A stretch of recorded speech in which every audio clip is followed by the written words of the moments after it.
Summit 7 American Qualifiers. It's the grand finals, and we're about to hop into game number 3. Team NP versus Digital Chaos. We just got off of a ridiculously long and exhausting 80-minute shit show, as it was Digital Chaos who pulled it out in the end.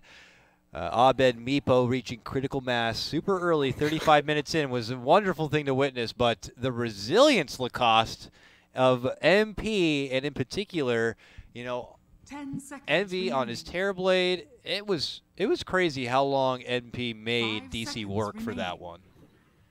Yeah, Team NP looks like one of the teams that don't want to call a GG ever. We saw yesterday when they had Zeus, Enigma, and Void lineup. They were just defending for the next, 15 minutes as well. Yeah, I mean, I don't know if I can really blame them either, because for how many games that I've casted or witnessed that Envy or Team MP are just defending, even though there really is no chance at all for them, I can also find a couple of games where Envy and MP or whoever were able to pull off a remarkable, dude. This is going to be some terrible casting moving forward. This is going to be some of the worst casting you'll ever hear. I'll try my best to keep my words straight, but it was remarkable. That's what I was trying to say. Now I totally forgot my point anyway, so take it away, Lacoste. Yeah. This time, MP just banning out Meepo in the first phase, and what the DC banned in the second phase, and Sanking, they just first pick it right now. They don't want it to be banned because they had great success in the first game. Great success. Very good. And this goes to show that this series in itself is certainly developed in its own meta. The value already they have in that Enchantress Sand King pickup. I wouldn't be surprised if DC start pulling favor in some heroes we haven't seen in a while that are typically very good against the Enchantress or Sand King, let's say. But for now, DC pick up that Treant Protector once again for Dubu, who was doing a lot of work as the scout, if you will, for them in the previous game on a lot of those setups. And then Dubu the Boy Scout. Dubu Boy Scout. I miss Dubu Earth Spirit. It's not going to be a thing, I imagine, for a while, but Dubu always a very awesome support to watch. Now, typically, they do follow this up right away with like a Bulba pick, but I don't know if they're going to be doing that for this go-around. Maybe it's time for some Ursa. Oh. That's an early puck pick. Which is always fishy, you know? Now you're just kind of like, is that going to be an off-lane puck, or is that going to be a mid-lane puck? They could do both, I'm sure. I've seen Abed play it. And Forev, maybe he could pick it up. But otherwise, 10 seconds why? Maybe, you know what? Before I even try to theory craft myself, you tell me. Why do you think they would pick the puck this early? They have a good team fight with Puck and Treant Protector, so they can pick pretty much whatever they want after that. Also good for controlling Sanking and Enchantress, just burst her down with some magical damage later on with Dagon and his talents, or her. Is Puck a male or a female? I think female. Looks like a female. It has female eyes. It's a fairy, so unless you happen to know the anatomy of a fairy, I myself do not. I couldn't really tell you, but I'm sure. Again, you didn't watch much of National Geographic when you were young. Oh, I must have missed the episode about fairy dragons. I'm sorry. Yeah. Anyways, lore nerds, go ahead, tweet at me about how technically the puck is a female or whatever it actually is. I don't know for sure. That's beside the point. Stop distracting me, all right? You made great reasoning for why Digital Chaos would pick up the puck this early, but I can't help but say it's still, you know, it feels it's intriguing. It's a nice evasive hero too to have in the mid lane, so any sort of hostile approach of the early game, like an Enchantress, puck is going to be able to avoid that. But for all the same reasons, hefty team fight and such, it's a good grab. Just very different than what we've been seeing in a lot of drafts already is all. Second phase of bans. Now it's becoming a very important phase. Got to be careful what you ban and what you might forget to ban. Crystal Maiden's going to go. TA on the other side. Dire team ban. And now you're starting to think about some of those other comfort options here. Yeah, they banned out TA because in the first game, TA had such a great time against that puck on mid. I mean, TA is a hero that does well against those high nuke heroes like Puck, Lena. Mm-hmm. Reserve time. How does Death Prophet match up against Puck in the mid lane, you think? Are we going to be possibly seeing MP try to wiggle their Death Prophet into this draft if it gets ignored? Last time DC banned it out as a 5th pick, and then before that I think it was also a 5th pick, but I'm curious. Well, maybe not good at the mid because you can't use Spirit Siphon because of the phase shift. You can also juke Crypt Swarm. So if they pick it, it would probably be a safe lane. Yeah, we've seen that happen, and then they get something like a Fata Queen of Pain, let's say, for the mid lane. But maybe you know what they pick when there is a puck. They tend to pick a DK because it's a good lockdown for puck once he gets a Blink Dagger up and does well in a laning stage as well. Yeah, you're right. I remember that. They had that in their matchup against SG Esports. That was a Death Prophet DK kind of a game. Oh, there was no Shadow Shaman in that game, but he says, let's go with push. So Enchantress, Shadow Shaman, certainly Death Prophet's got to come now. And, you know, DK also fits that bill nicely. Man, if I was Envy right now, I would just pick a DK and a DP. Yeah, those both sound like a good 4-5 pickup right now for MP. But we'll see. Lycan also. Let's not forget Lycan. Lycan is also one of those sleepy, scary cores that could just pop up in a draft and benefit a heavy push kind of a lineup. So DC might just need to consider ways to spam out waves and kind of hold the line. Take a chapter out of MP's book, apparently. Yeah, that's true about Lycan. They can also go for Lycan, which is kind of more secure late game than DP safe lane. And Envy has played it already. A lot of thought here for DC, though. For DC side, Ursa's still out there. You always kind of throw out the name Ursa when you're got a matchup like Enchantress and such, but they're going to go back for the Bulba Rubik once again.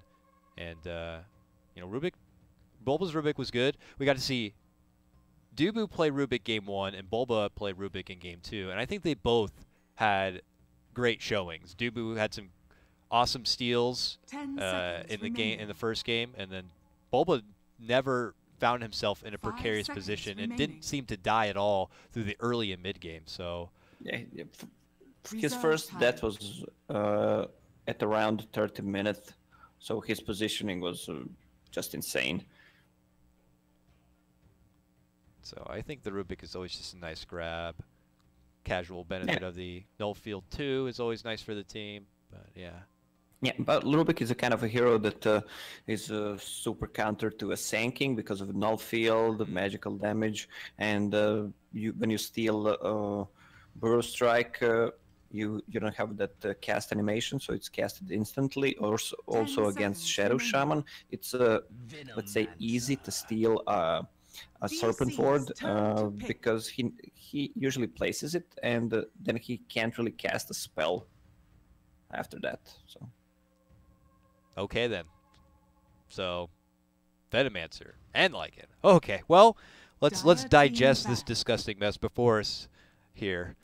So, Serpent Ward Master, Shadow Shaman, and the Serpent himself, Venomancer, here for MP to just even go more in on this disgusting kind of hybrid push style. Fata mid lane Venomancer. 10 seconds. I don't know if I'd call it a classic, but it is a familiar thing.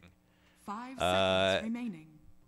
Maybe feeling confident about it here and now in its matchup possibly against the Puck, and when it's able to come online, matches with the timing nicely here for MP, but this takes out a total late game option for them. So you're pretty much going all in on whatever you're going to get for Envy here, which they may have been banking on something like the Lycan if it was still out there, but now whatever they get Envy, I'm curious if it's going to be going all in sooner than later, or if they're going to get him something as a late game insurance policy. 5 seconds remaining. Oh yeah, with the Venomancer they have that snake strat with Shadow Shaman ulti and Venomancer snakes, especially when Veno gets like level 25 with that extra HP and damage on those snakes. So annoying. DC now. 10 Between Rubik and seconds Tree, remaining. unfortunately, you don't have like a really good like pipe candidate. I mean, 5 no field. seconds remaining. I mean, he's like, great, cool. You got Venomancer. Well, I already have no field, which is a nice little buff. But you might still need to consider getting something Reserve like time. Pipe, Sand King, Venomancer, and Shadow Shaman. Yeah, you want pipes and stuff. And look at this. They're going to round things Dire out with a team Darkseer pick. here for Forev. He's going to be that mech, possibly pipe utility one to be able to bump everyone up with that second burst of life to just, be able to shrug off that disgusting Venomancer ulti, for example. Yeah, well, 10 that's seconds remaining. that's a good hero pickup because against Venomancer you need that 5 mech seconds and pipe, remaining. even Guardian Greaves, so you can just not die from that Reserve disgusting time. ulti. Can't forget Ion Shell Wolves as well for Lycan. So nice little bits of synergy there. Well, look at this. To round things out, NP go in for the Alchemist pickup. I mean, everybody on this team would love to have an Agnum Scepter, don't get me wrong. But what do you think about the Alchemist final grab? It's a greedy one at that. Is it able to challenge DC's lineup here? DC have a very high tempo kind of a lineup too.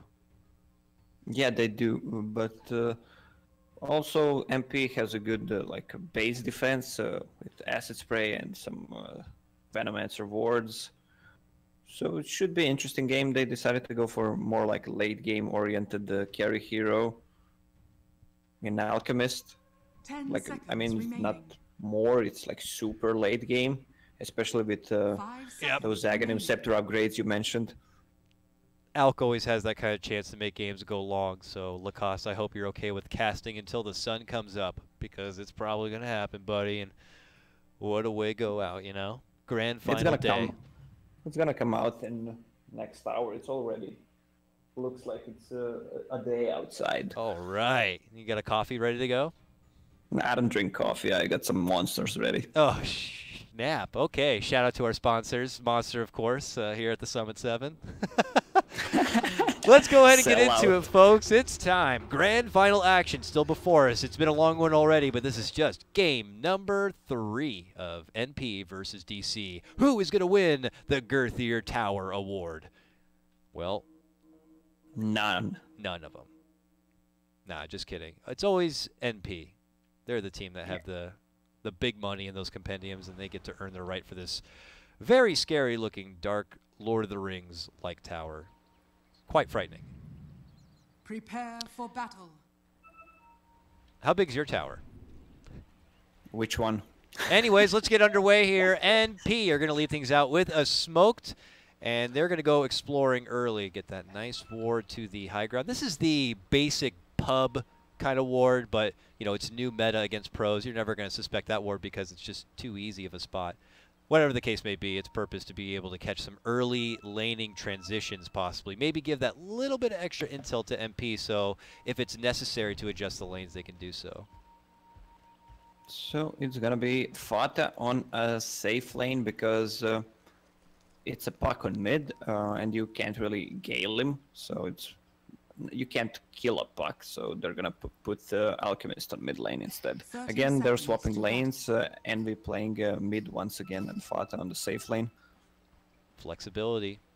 Do you like that in a team? I mean, that is something you did not used to see. I mean, Lacoste, you're coming from a history where teams often had just 6 players and one just sat out if they didn't fit the other position. There weren't, I would imagine, back then there wasn't a lot of people just playing multiple roles in multiple lanes.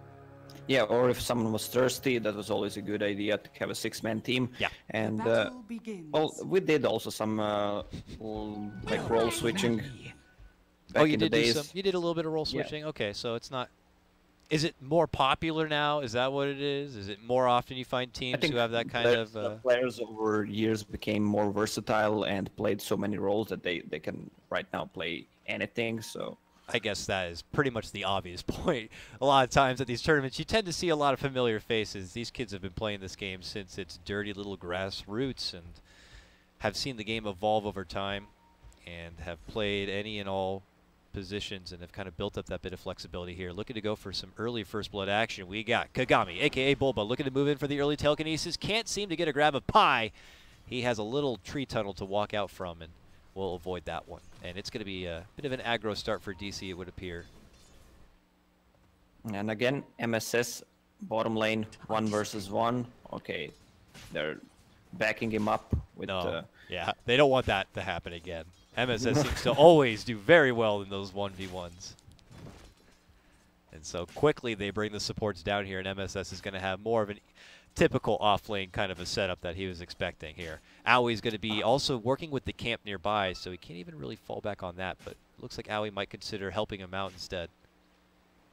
What an interesting build on a bed, because Aui picked up Wildling and used Tornado. He just went in on a creep and used the silence to shut it up. It. I guess that works. And totally fends off all of that mid lane pressure coming in from the Enchantress as she AFK farms elsewhere. And now is trying to be there as a helping hand to MSS for now so we can get those Sand King legs under him. How's our mid lane going? You were talking about Abed a bit with that build-up. He's at 9-1 to the 7-0 of Envy. As expected, Abed just needs to fight his way through those pestering acid sprays early on. Yeah, he doesn't want to use Illusory Orb for farming because he doesn't have an eye on an Enchantress. Stun in early. MSS happy to kind of get things started with a bit of harassment. All right. But lane also to be cut and pulled back by Aui, so he's able to easily manipulate this one. It's hard. You know, can't really keep tabs on Aui. You don't want to put your attention on him and prevent him from having a coasting early game, but he seems to just always be doing as he pleases. While Bulba is going to be helping out the mid lane, it would appear, trying to fend off Envy a bit. Yeah, that double Null Talisman build against Alchemist for some extra damage and extra mana pool. Now he'll try to spam Illusory Orb because he sees that AUI is on bottom.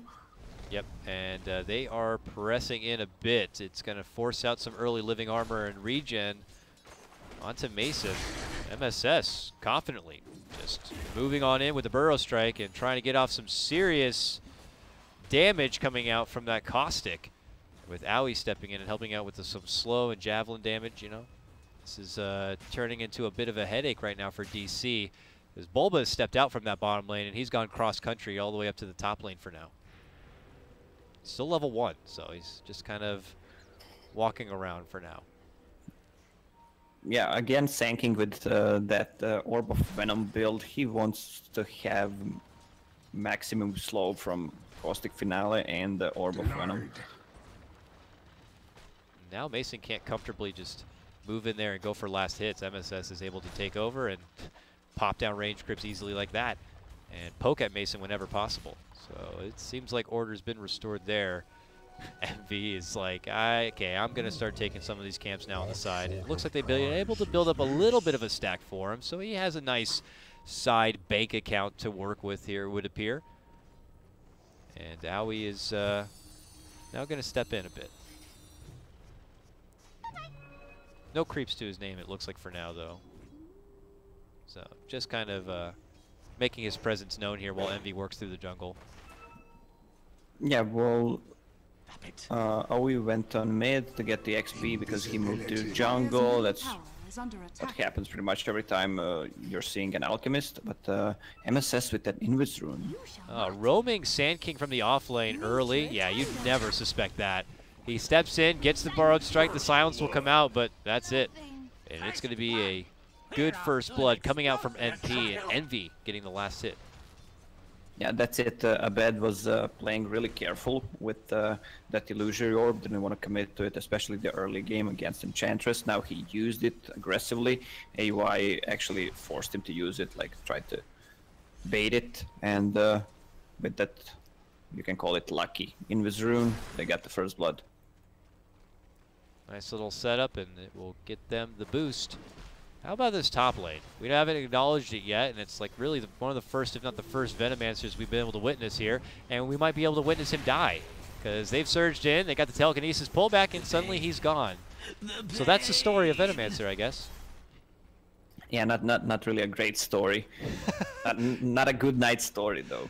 I was getting ready to say, I'm like, he seems to be having a thing going here where he's planning on wards and he's getting good farm, but it's like, what is he doing? Just slowly infecting this top lane in hopes of taking down that tier 1. I'm just curious what the Veno objective is. I like how you use the word infecting. Like that's the AIDS carrier. Look at him. He really is a disgusting mess right now. And, you know, you can't say the same about Iron Shell. That thing is a bit infecting, too. These trees up here now, Dubu and Bulba, are both going to be hanging about. So the DC opportunity for maybe a catch onto someone like Pi is there. Ooh, Pi. And now just like that, just what feels like only feet away from your friends. And suddenly you're surrounded by 3. Yeah, but Lycan on the bottom lane is level 5 with level 3 Feral Impulse. Has enough region to just be on the lane, especially if it's needed. There can be casted the Living Armor. It should be fine. Enchantress is bottom again. Also to note, Mason has been doing a good job hitting that W button when stuff's going down. Helps out in that gank power. And now he's getting pushed back a bit from MSS. He's going to use these wolves and successfully scout out Owie, stalking him a bit from the tree line here. So Mason is totally taken out of his CS game. For the time being, it would appear. But top CS breadwinner does belong to Abed. Even though he was taken down as the first blood, he still sports 44 and 10 CS on his side. And he's going straight for the Veil. Radiant's bottom tower is under Yeah, attack. Veil against Acid Spray, just to have some extra armor. Also good late game against him.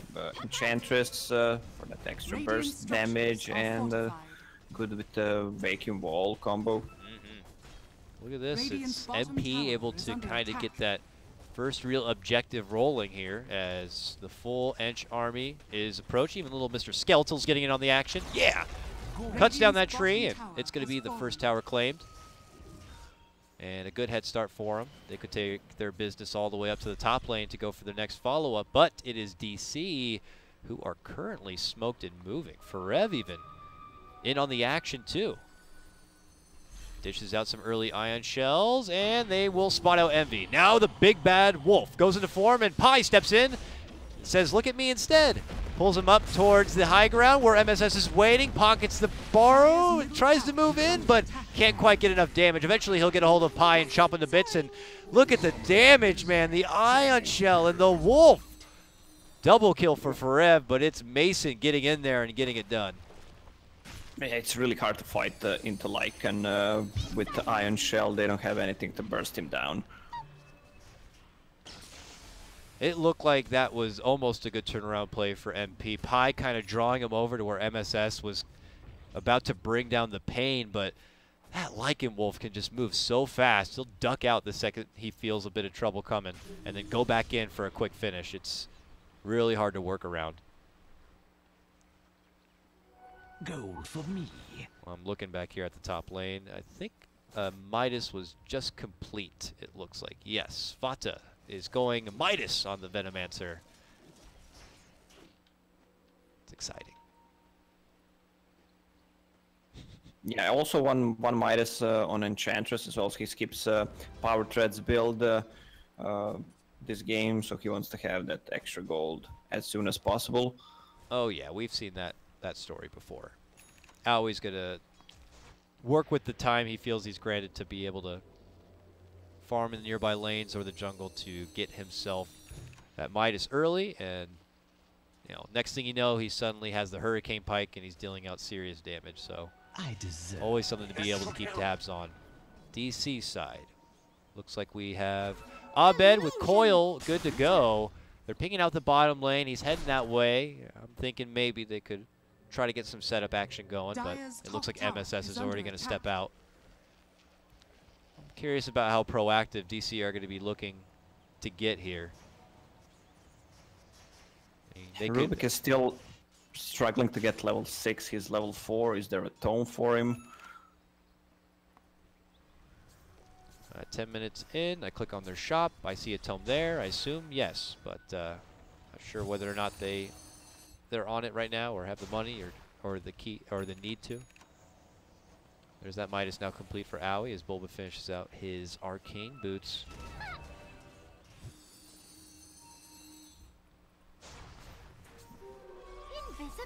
I think they're going to make the call and attempt to jump onto Fata here in a moment. I saw the ping there. Bulba's nearby. He's now making the call. But it's going to be tough. As you can see, Fata could just simply plant out a couple of safety wards here and see if any troubles come in their direction. Yeah, Rubik just got scanned out, so Venomancer just goes back into the forest where he feels safe.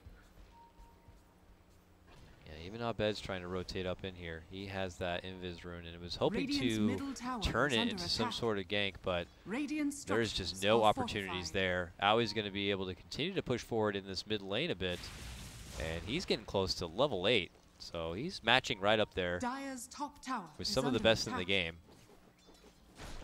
And MSS also diligent through his bottom lane push. He's playing this one greedy to kind of push on forward and getting hold of that nicely timed Blink Dagger. It's not as Radiant's fast as bottom we've seen him tower be able is to under get attack. before, but he's still meeting good time.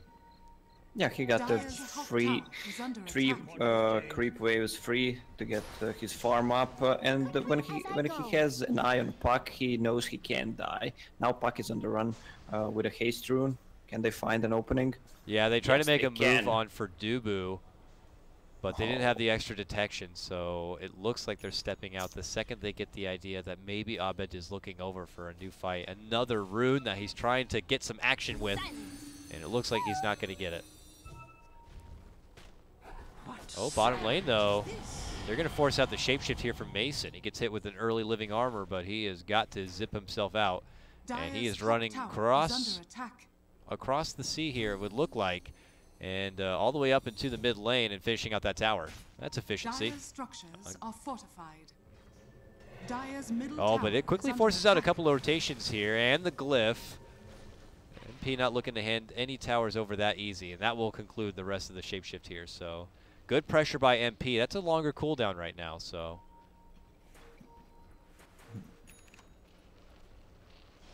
Oh, did Owie see Radiant's that? top tower I'm is not under sure. attack. Yeah, They're pinging right there. He just went invis. yeah, but no detection. Yeah, looks like it.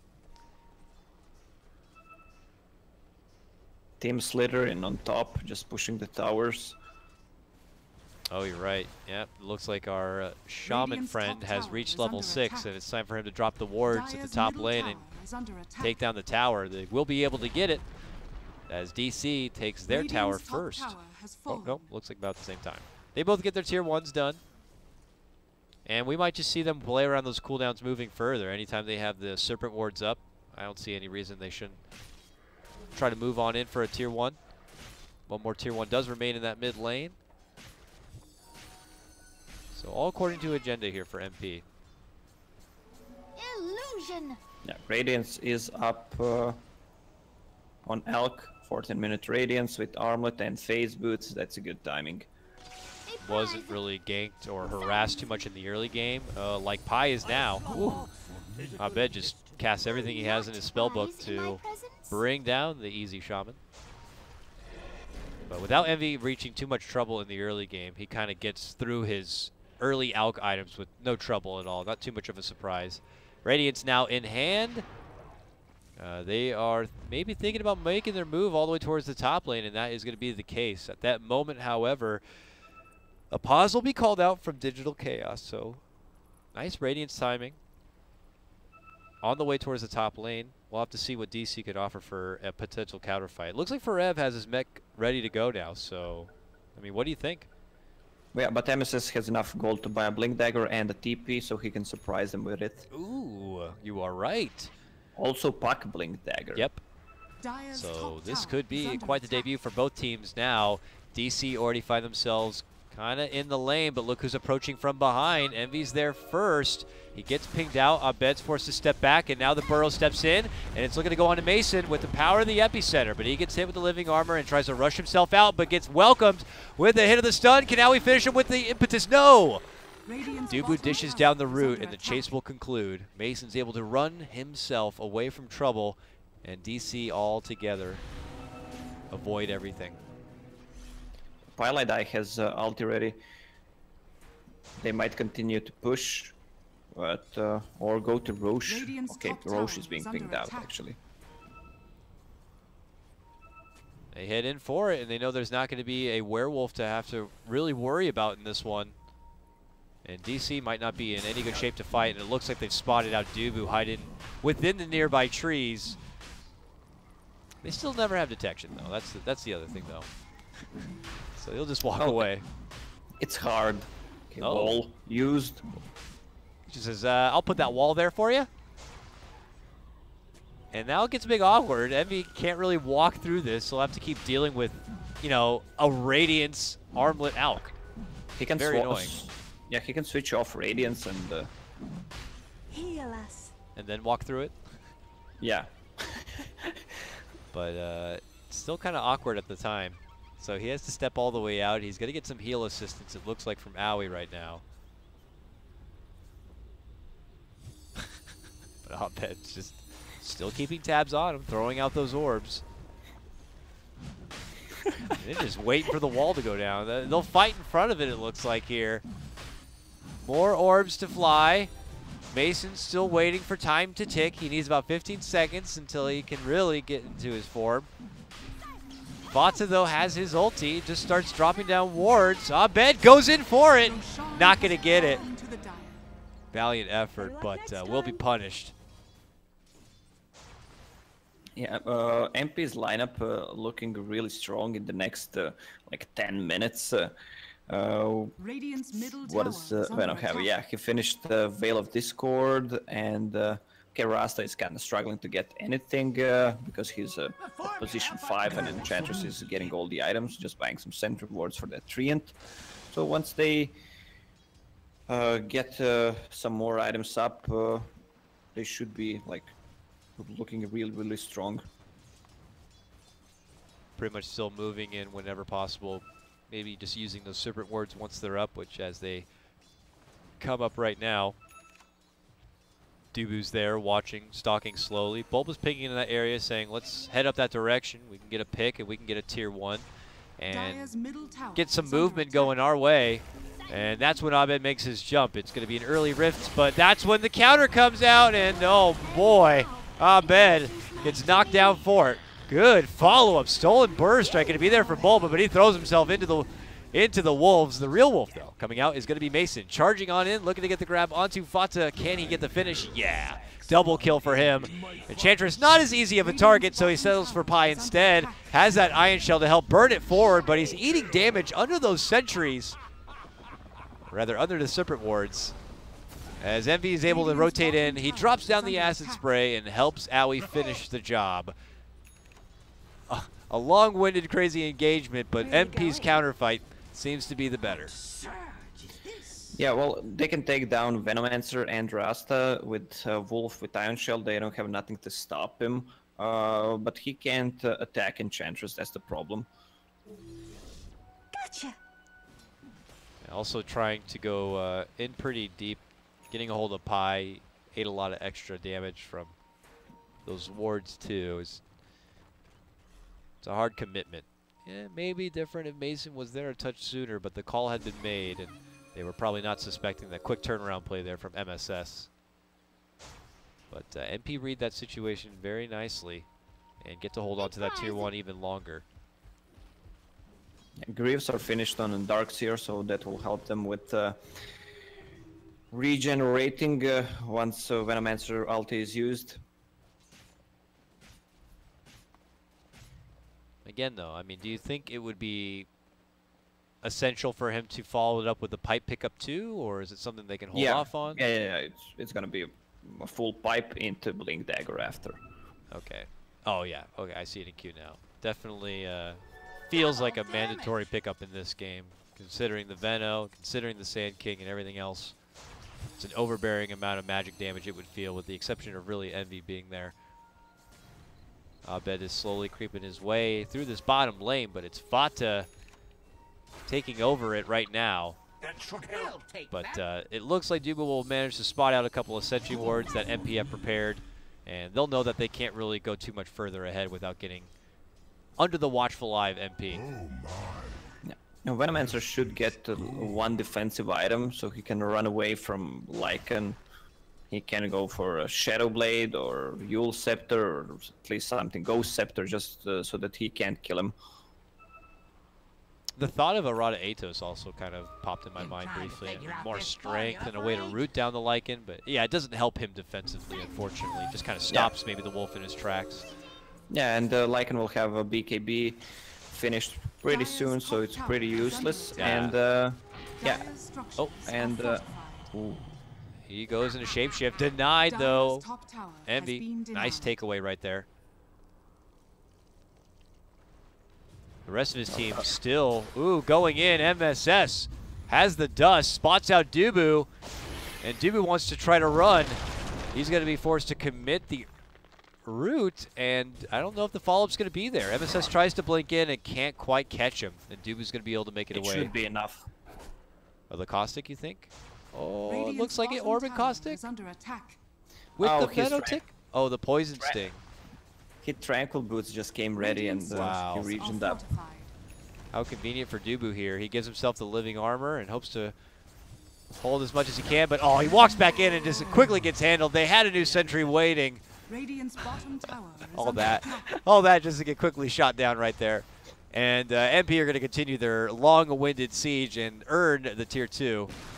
Fata had been down here that whole time and got the job done. And now they can look at new horizons.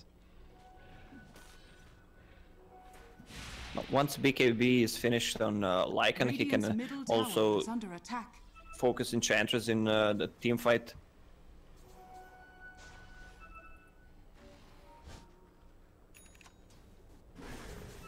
Fata back to the top lane now. I guess he wants to hang here till he gets that tier 2. But the second he shows himself, that's when DC start coming out of the woodwork. And Bulba sets it up with a telekinesis lift, and Mason helps get the job done. He committed a shapeshift for this one. And you never know if there's going to be a follow-up fight there or not, but DC will just take the Fata kill and reclaim the top lane, allowing it to be kind of pressured in again from MP. Yeah, everyone wants to go Midas this game on side of DC. It's kind of a same thing when you're playing against Elk and when you're playing against Naga. You want to have the late game secured. So there is one on Rubik, one on Puck, one on Lycan, and Treant Protector is also getting close to his. It's going to be one of those kind of a games. Very greedy one here. As MP could take this one into the later innings with all the late game Agnum Scepters that's available to him. It's definitely an economy game they can look to play. Dubu moving in. Him and Abed will try to get the jump onto Owie. Leads in with the coil. Is the burst going to be there? Dubu can't even get that first bash in. Finally it connects, and they will be able to finish her off. Bulba there with the Fade Bolt. Now Envy looking to come in for redemption. Stuns down Forev and tries to chomp him a bit, but Forev simply dishes out the Surge and the Plated Greaves, and that's when Dubu makes his move in. Dishing out the root, but the follow-up's there from MSS. Hitting it home with the epicenter hit. Now Fata dishes out the Toxin Poison of the Poison Spray, and Envy is on the run. Mason looking to rush him down. Nice BKB pop is going to force Envy to stun himself, and he will be finished. It's a double kill for Fata as he takes out all of the weaker supports with that Poison ulti, but Mason is hitting the big targets as he takes down Envy. Yeah, with that BKB, he can also focus Alchemist, no miss from Radiance. Also great play by the wall. He managed to get Alchemist in, so there's Radiance burn for them. And they're following it up with a +1 tower too. That BKB could not have come at a better time here for Digital Chaos in that fight. taking Envy down just gets him so much too. He was already top of the net worth, and now you're looking at Mason with close to 3K gold. He has to use that Midas too, so my goodness. What's the next pickup he should find himself going into with the BKB already done? He might go for either Basher or just the Deso for that extra burst damage. Trying to see Envy. Obviously, no BKB in current sight means Abyssal might not have to be super necessary right now, but here Dubu finds Pi, bashes him down. Pi is going to be forced to dish out the Serpent ulti. MSS steps in to hope to get more out of it. Connects with the Burrow Strike onto Abed. Abed steps out. He's got very little mana, but he's enough to orb out. Now he wants to consider chasing, but DC... Oh, nice catch right there from MSS. Gets the Burrow. The impetus is beginning to fly, and we'll see if Abed is going to die. The answer is yes. He goes down. Nice pick, good catch up and chase there from MSS. Oh, Envy on bottom. Okay, what did he steal? Acid Spray. And a shapeshift out for Mason. He's chopping away at this tower. And then on the back end of it, will speed himself out from any possible MP approach. Fata's back at the bottom lane. He's got that Poison Nova good to go. He's building up into what looks like a Shiva's here, so more armor resilience and obviously holding out. Doesn't need to get the Ags if someone may end up buying it for him. Regeneration. Someone, huh? Well, yeah, he needs some extra mana pool, some extra armor against that Lycan, and it's good for clearing the Darkseer wall illusions. Yeah, overall pushing the lanes will help too. Looks like DC are going to go from coast to coast here. After pressuring through that bottom lane and trying to get a hold of a tier 2, they just want to head to the other side of things here and wait for their build-up. AC next for Mason, it would look like. And after the pipe has been complete here from Forev, they have all that defensive utility they could hope for. And he was even able to kind of build on and grab a Blink Dagger too. So this is looking like an easy DC kind of a fight. And the wild card here for MP, I'm not sure if Owie is in like late game fighting shape yet. He's going to be going for what looks like at least a Hood himself for now. But yeah, he needs to go for Hood because Puck went all in magic burst damage with that Dagon 3 and level 20 10 spell amplification. What he's gonna get, he can just burst down Enchantress easily, so Hood is needed.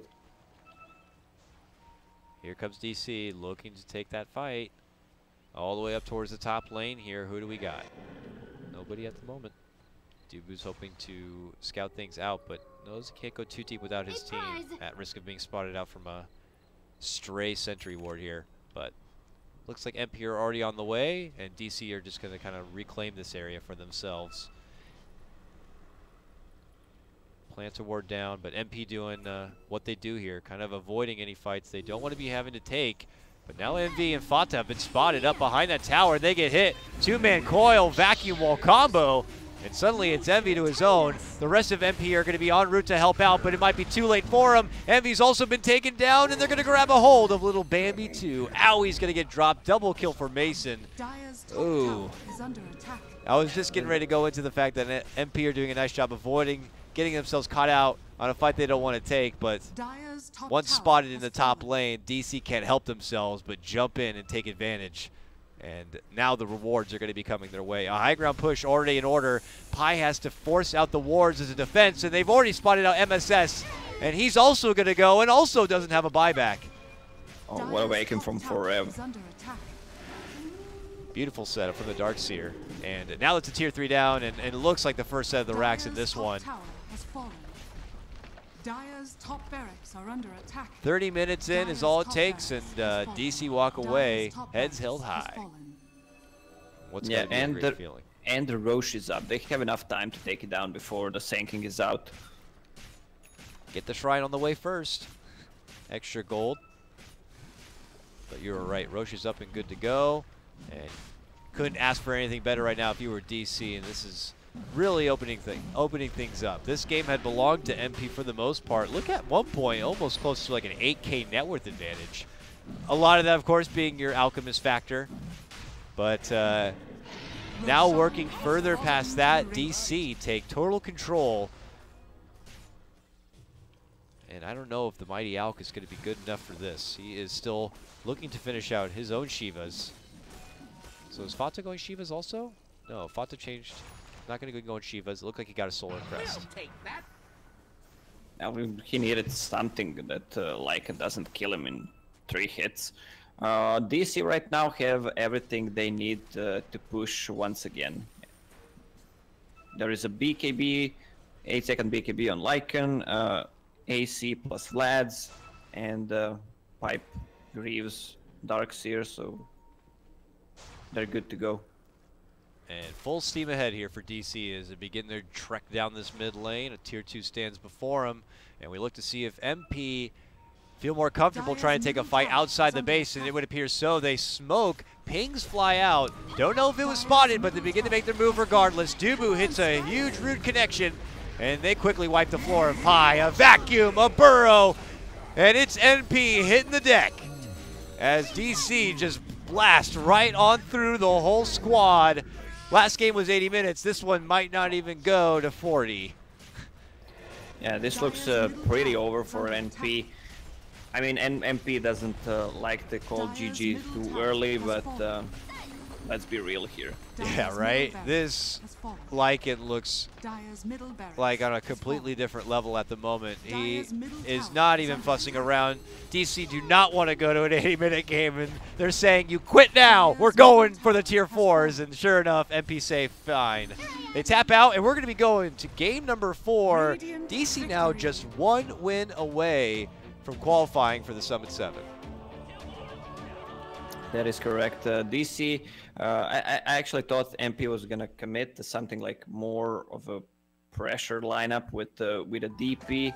That Alk had a complete free farm, but he didn't do much in those fights. Their lineup is like 5-man oriented when you just put those wards down at the tower and then just go away. But this Lycan really became a problem. Also good rotations from Lycan at like 9 minutes with that Iron Shell, got 2 or 3 kills. Yeah, and when BKB was finished on Lycan, they had nothing to stop it with. Yeah, Mason got to a point when pretty much he was able to free farm on anyone on the MP side. Envy had great farm, but yeah, it's a 5-man effort, and everyone else seemed to be able to just fall flat when compared to the overall power of DC in this game. So they'll take that win, and now they lead this best-of-5 series 2-1. So we're not done yet, folks. We cut to a break. When we come back, myself, Dakota, and Lacoste will be here for Game 4 action of the Summit 7 American Qualifier Final.